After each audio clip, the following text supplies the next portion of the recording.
My name is Maya Rodriguez. I'm 22 years old, and I thought graduating college would be the proudest moment of my life until my stepmother looked me in the eye and said, Maya needs to move on from her mother. What happened next proved that while I was walking across the stage to receive my diploma, my father's wife was systematically destroying every trace of the woman who raised me, including priceless family heirlooms she dismissed as old junk. Before I tell you how one phone call from an estate attorney changed everything, I thought I knew about my mother's belongings and how appraisal documents exposed treasures so valuable they belonged in museums. I'd love to know where you're watching from. Please hit that like button and subscribe if you want to hear how two words, 45, zero jewelry, silenced an entire family and made them realize they had just thrown away a fortune while trying to erase my mother's memory. Let me take you back to where this story really begins. I lost my mother, Elena Rodriguez, to breast cancer when I was 17 years old. She fought for 3 years with incredible courage and grace, always more concerned about how her illness was affecting me than about her own pain and fear. Mom was an extraordinary woman, a high school Spanish teacher who spoke 4 languages fluently, an artist who painted beautiful landscapes in her spare time, and a collector of vintage jewelry and books who had impeccable taste and deep knowledge about history and craftsmanship. During her final months, Mom spent time organizing her belongings and talking to me about our family history and the stories behind her most treasured possessions. Maya, Mija, she would say, holding up a piece of jewelry or showing me one of her paintings. These things aren't just objects. They carry our family's story, our heritage, our love for each other. She had inherited jewelry from her grandmother and great-grandmother, pieces that had been passed down through 4 generations of strong women in our family. She also had a collection of vintage books, some of which were first editions, and artwork that she had created or collected over the years. Someday, these will be yours, Mom told me. Not because they're valuable, though some of them are, but because they connect you to where you come from and who you are. When Mom passed away just before my senior year of high school, I was devastated but also comforted by the knowledge that I would always have these tangible connections to her memory. Dad was heartbroken by Mom's death, and for the first year afterward, he couldn't bear to disturb any of her belongings. Her jewelry remained in her jewelry box, her books stayed on her shelves, and her paintings hung on our walls exactly as she had arranged them. I found comfort in being surrounded by Mom's things. When I missed her, I could look at her paintings, touch her jewelry, or read one of her books and feel connected to her spirit. 18 months after Mom died, Dad met Sandra through a grief support group. Sandra was 45, had never been married, and seemed to understand what Dad was going through as a widower trying to rebuild his life. I tried to be supportive of Dad's relationship with Sandra because I wanted him to be happy. I knew Mom would have wanted him to find love again rather than spending the rest of his life alone. When Dad and Sandra decided to get married 2 years ago, I was genuinely happy for them. Sandra seemed kind and caring, and she made Dad smile in ways I hadn't seen since before Mom got sick. But almost immediately after their wedding, Sandra began making comments about the house still being too much like a shrine to Elena. "It's not healthy for anyone to be surrounded by so many reminders of the past," she would say. "Miguel and Maya need to move forward, not live in a museum." She started suggesting changes to the house, repainting rooms, rearranging furniture, and updating the decor to reflect their new marriage rather than Dad's previous life with Mom. At first, Dad resisted these suggestions. "Elena's things are important to Maya," he would say. "This is still her home too." But gradually, Sandra wore down his resistance with arguments about creating a fresh start and not letting grief hold the family back. "Maya's in college now," Sandra would point out. "She's building her own life. She doesn't need to cling to her mother's possessions forever." I was indeed in college, studying education with the goal of becoming a teacher like Mom had been. I lived in the dorms during the school year, but came home for holidays and spent summers at the house where I had grown up. Each time I came home, I noticed small changes. A painting moved to a different room, books rearranged on shelves, Mom's jewelry box relocated from the dresser to a closet shelf. When I asked about these changes, Sandra would say she was organizing or making space for their married life together. Your mother had so many things, Sandra would explain. Some of them need to be stored or donated to make room for our life as a family. I tried to be understanding, but each change felt like a small loss. Another piece of Mom's presence being erased from the home where she had lived and loved. During my junior year of college, Sandra began talking more seriously about decluttering the house. There are boxes of Elena's things in closets that no one even looks at, she told Dad. Old jewelry, books in Spanish that no one reads, paintings that don't match our current style. It's time to make some decisions about what to keep and what to let go. Maya should be involved in those decisions, Dad would reply. Those are her mother's things. Maya's busy with school and her own life, Sandra would counter. She can't hold on to every single thing her mother owned forever. It's time for her to choose a few meaningful pieces and let the rest go to people who can actually use them. The pressure continued throughout my junior year, with Sandra bringing up the clutter problem regularly and pushing for permission to organize Mom's belongings. As my senior year began, I was focused on completing my education degree, applying for teaching jobs, and preparing for graduation. I was excited about starting my career and making Mom proud by following in her footsteps as an educator. My graduation was scheduled for Saturday, May 15th, and I had invited Dad and Sandra to attend the ceremony. I was particularly looking forward to sharing this milestone with Dad because I knew how proud Mom would have been to see me graduate and enter the teaching profession. "I'm so proud of you, Mija," Dad said when I sent him my graduation announcement. "Your mother would be over the moon to see you become a teacher." 3 days before graduation, Sandra called me at school. "Maya, I wanted to let you know that some people are coming to the house this weekend to help organize your mother's things," she said casually. "What do you mean, organize?" I asked. "We're finally going through all the boxes and closets to sort out what should be kept, donated, or disposed of. Your father and I decided it was time." My heart started racing. "Sandra, I'm graduating on Saturday. Can't this wait until I'm home to participate?" "That's exactly why we're doing it now," Sandra replied. "You're graduating and moving on with your life. This is the perfect time for all of us to move forward together." "But those are my mother's things," I protested. "I should be there to help decide what happens to them." "Maya, you can't keep every single thing your mother ever owned. We need to be practical about what makes sense to preserve and what needs to go." "Who are these people coming to help?" I asked. "Just some friends who volunteer with donation organizations. They know how to sort through belongings efficiently and get useful items to people who need them." The conversation ended with Sandra assuring me that anything truly important would be saved for me, and that this was just about clearing out clutter that had been accumulating for years. But I felt sick with worry. Something about Sandra's tone and timing felt wrong. Why did this organizing need to happen during my graduation weekend, when I couldn't be there to supervise? I called Dad to express my concerns. "Sandra says you're getting rid of Mom's things this weekend," I said. "Dad, please don't do anything until I can be there." "It's just organizing, Maya," Dad replied, though he sounded uncertain. "Sandra has been planning this for weeks. She says there are boxes of things in closets that nobody has looked at in years. But what if some of those things are important? What if there are family heirlooms or items with sentimental value?" "Sandra knows what's important," Dad said. "She's not going to throw away anything significant." But Sandra didn't know what was important to me or to our family history. She had never asked about the stories behind Mom's possessions or shown any interest in understanding their meaning. Graduation day arrived, and I tried to focus on the ceremony and celebration. Dad and Sandra attended and seemed proud and supportive as I walked across the stage to receive my diploma.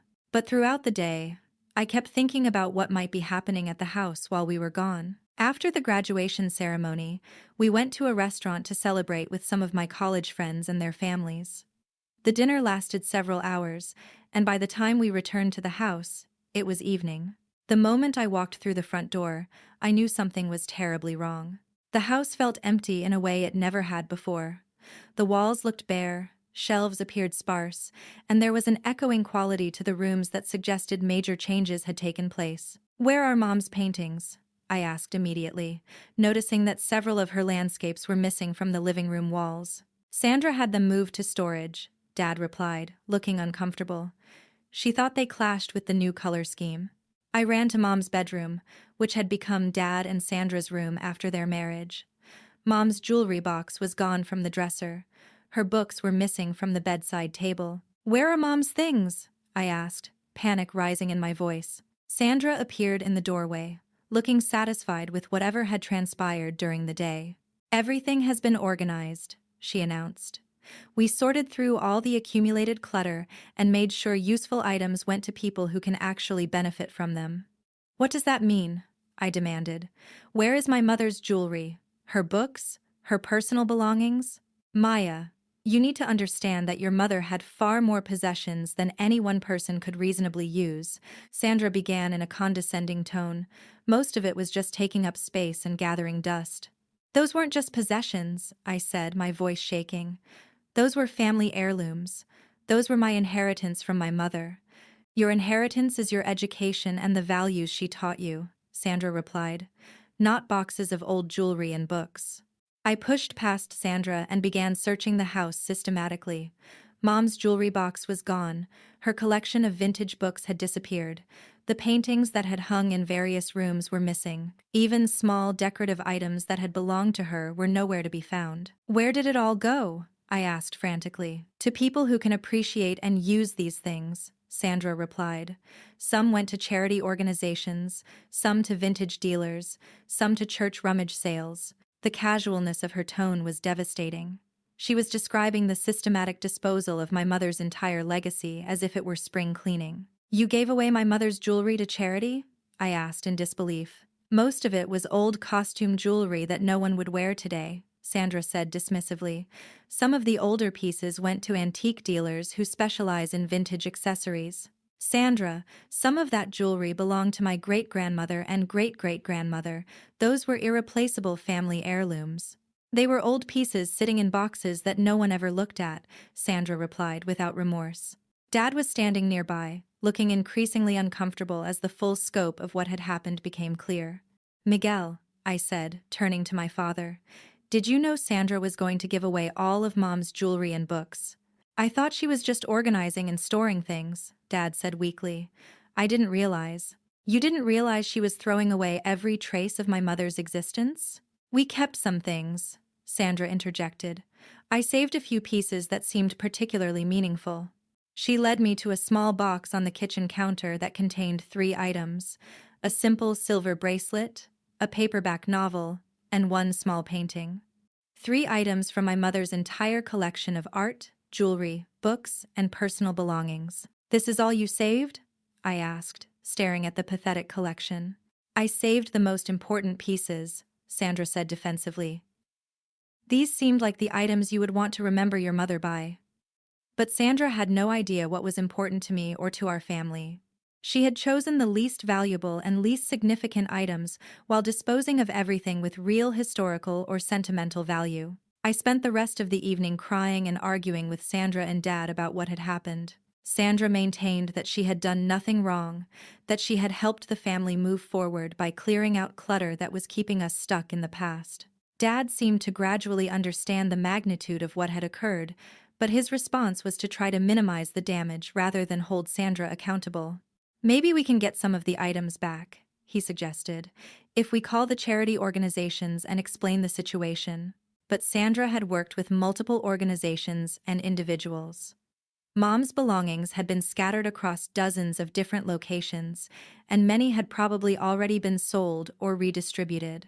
The next morning, I began making phone calls to try to track down some of Mom's most precious items. I contacted local charity organizations, antique dealers, and anyone else Sandra mentioned as having received donations. Most of the organizations were sympathetic but explained that donated items were processed quickly and often resold or redistributed within days.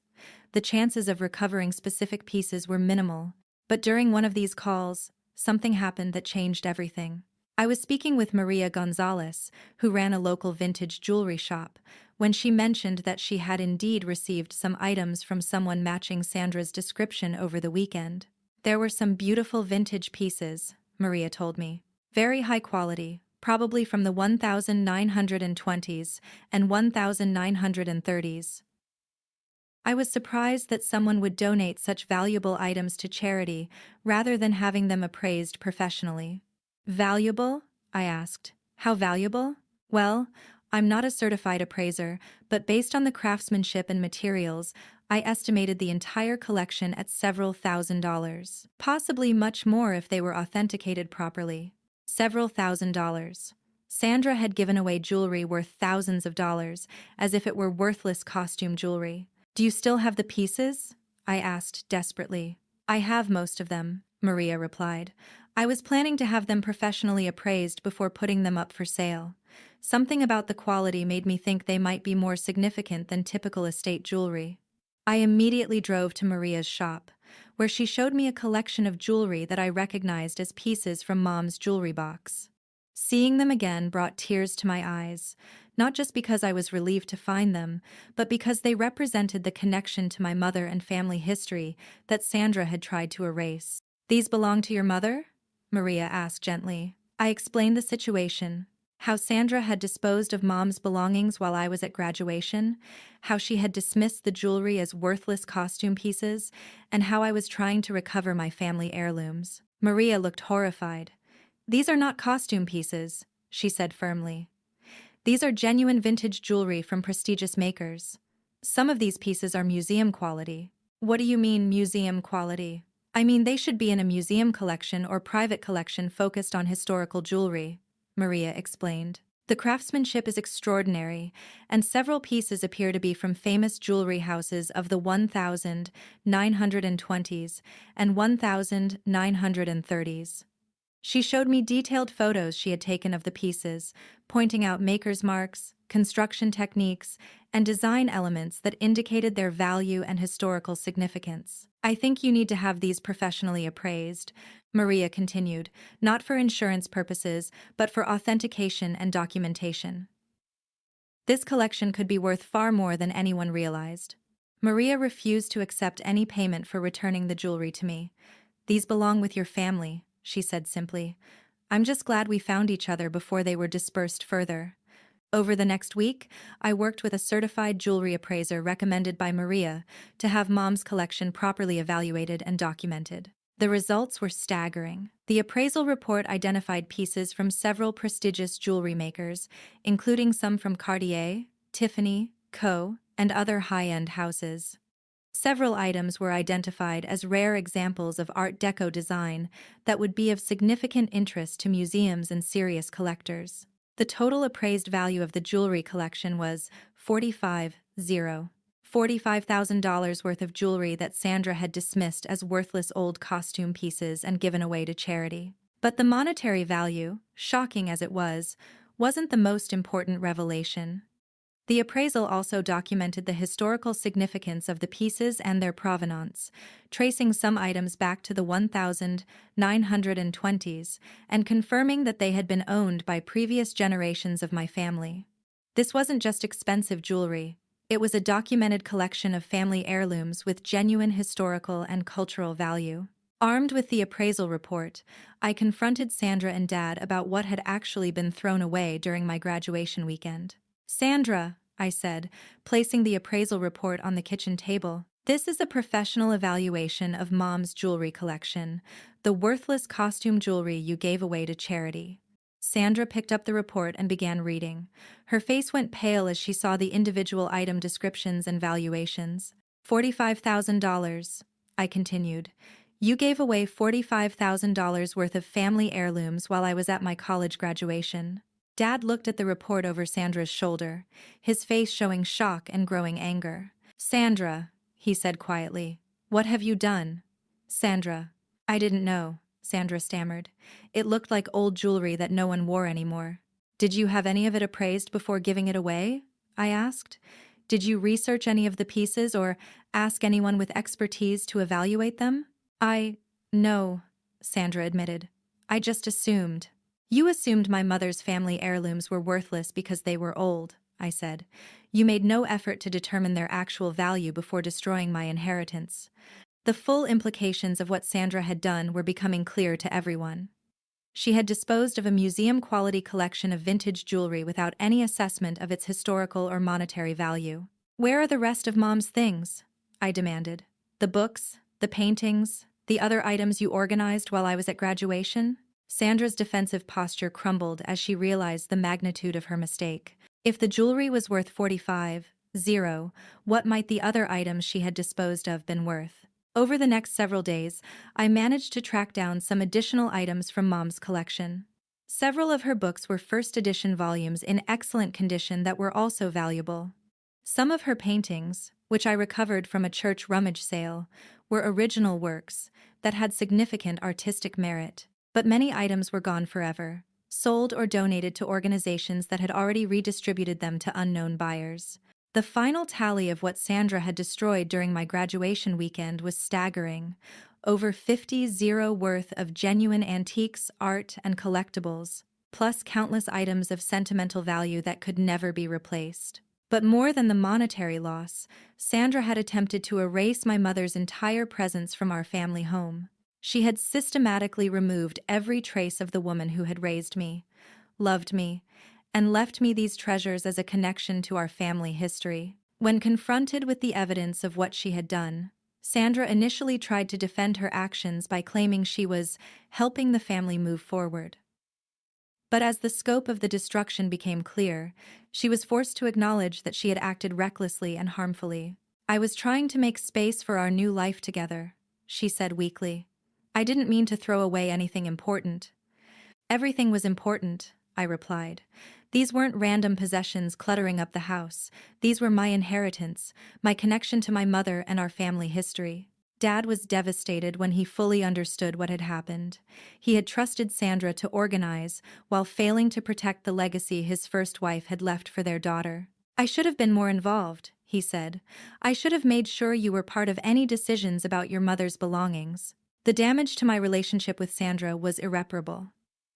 Her actions had revealed a callousness and disregard for my feelings that couldn't be explained away as a mistake or misunderstanding.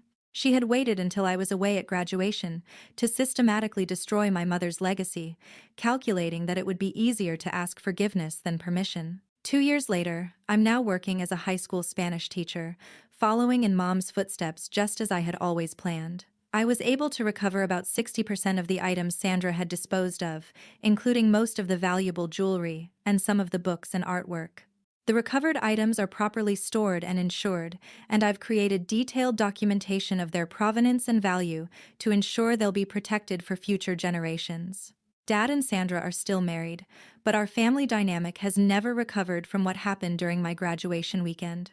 Sandra's attempt to erase my mother's memory damaged our relationship beyond repair. The most important lesson I learned is that some people will try to rewrite your family history to make themselves more comfortable, even if it means destroying irreplaceable connections to your past. But I also learned that heritage has a way of surviving even deliberate attempts to erase it. The jewelry, books, and artwork that survived Sandra's purge continue to connect me to my mother's love and to the strong women who came before me. The woman whose stepmother said she needed to move on from her mother learned that moving forward doesn't require abandoning the past, and that some attempts to help you move on are actually attempts to erase your history. My mother's legacy lives on not just in the treasures she left me, but in the values she taught me and the career path she inspired me to follow. Sandra could throw away the jewelry, but she couldn't throw away the love, wisdom, and strength that Mom passed down to me. And the family heirlooms that she dismissed as worthless old junk turned out to be museum-quality treasures that will be preserved and cherished for generations to come.